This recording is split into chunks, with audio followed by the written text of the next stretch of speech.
Hankey highlights a student who has gotten a head start on her future career. The free application for federal student aid has opened up for the 2021 academic year, and we have all the information you need to know on how to complete it.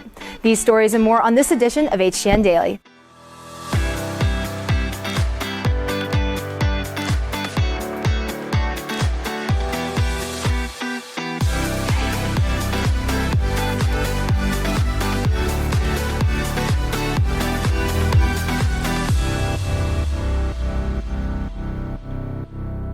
Good afternoon, Rock Hill. Today is Thursday, October 1st, and even though this week's football game was canceled, you can still have a Friday night without the lights, so we can all still be excited for that. Live from Studio 1060, I'm Madison Wells. I hope you enjoy today's show.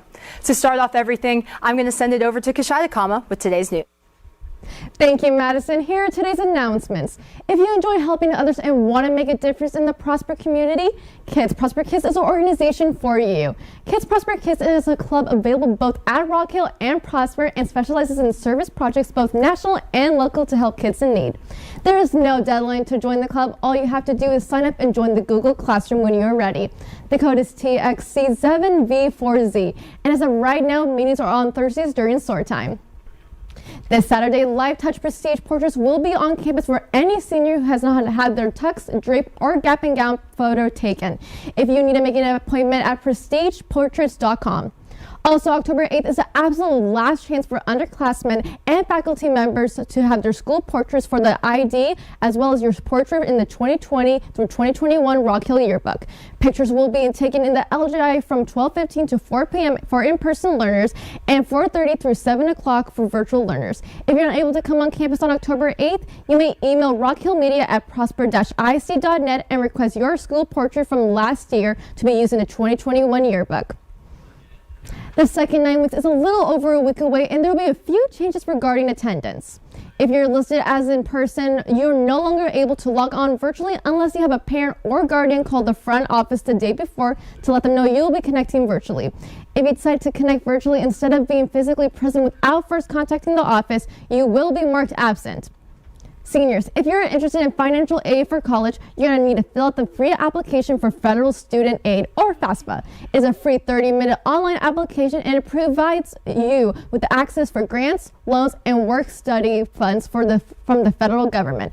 FASFA opens today, October 1st. Students are highly encouraged to fill out the FASFA as soon as possible. FASFA is your financial aid for college, and it's important to do it early because some schools give out scholarships that aren't even based on your family's financial situation or based on your academics.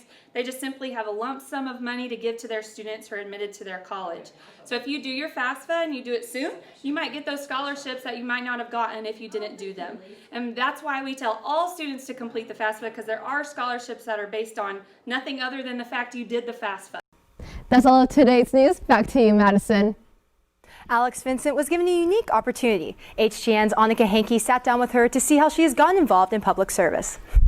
Congressman Van Taylor represents the 3rd District of Texas, which includes Plano, Frisco, McKinney, and many other communities. Each year, Van Taylor offers an opportunity to call on county students to join his Congressional Youth Advisory Council. This year, 45 students were chosen to join his 2020 board, and one of those 45 students elected is RHHS Junior Alex Vincent.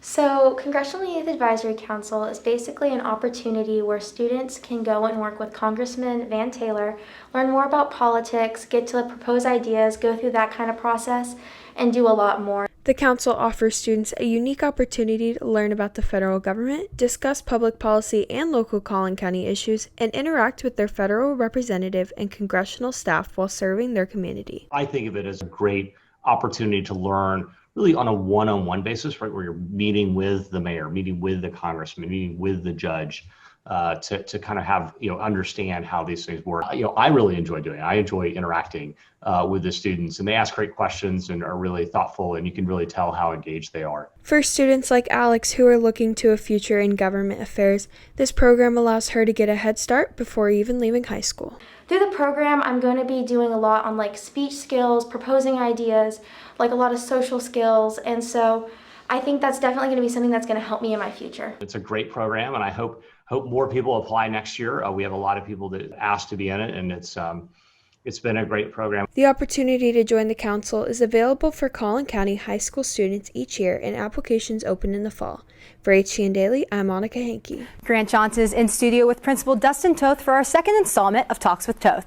Thanks, guys. I'm back with Mr. Toth for our second installment of Talk with Toth, and we have some big things to talk about today. Yep. So it's no secret that COVID is here, and so I just wanted to ask you today, what is your biggest message to the students about the coronavirus? Yeah, I think the biggest message is just to know that we're doing everything we can to keep you guys safe. Our teachers are doing a phenomenal job in their classrooms, with their cleaning, those kinds of things. I think the biggest thing that you guys can help us with is, just know that the things we have in place are to protect you and protect us so that we can stay in school. Wearing your mask the right way, trying to keep your social distance. I know that's kind of tough sometimes. Washing your hands, using the hand sanitizer, following the directional paths, in the stairwells, because especially the ones in the hallways, because those are kind of tight. And so, it's probably not a good idea for you to try to go against traffic because you're too close to the next person. But I think those are the biggest things that you guys can help us with. And just know that we're doing it just to protect each other. We talk about protecting the rock all the time. Well, this is a perfect opportunity to kind of show that and just kind of come together and do what's best so we can stay in school. Definitely. And so I know that we spent most of the year without really any cases.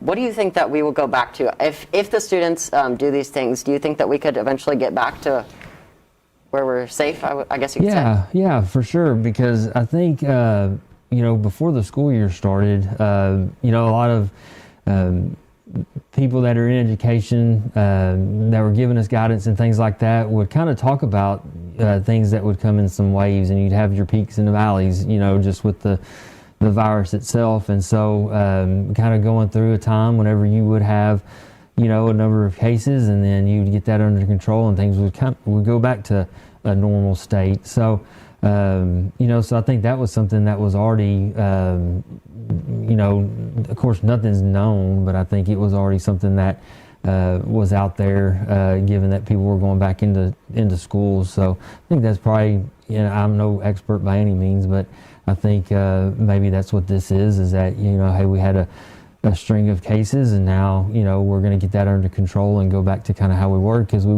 went 7 weeks without anything, but we're in the middle of a global pandemic, and so we're just trying to do the best we can.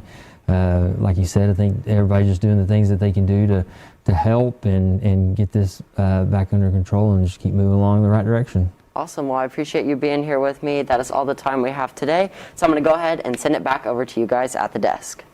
If you have a question for Mr. Toth, jump on our Instagram at rockhill.media to share your question for next week. That's all for today's show. For HTN Daily, I'm Khshaeta, Cama. And I'm Madison Wells. Mask up and rock on.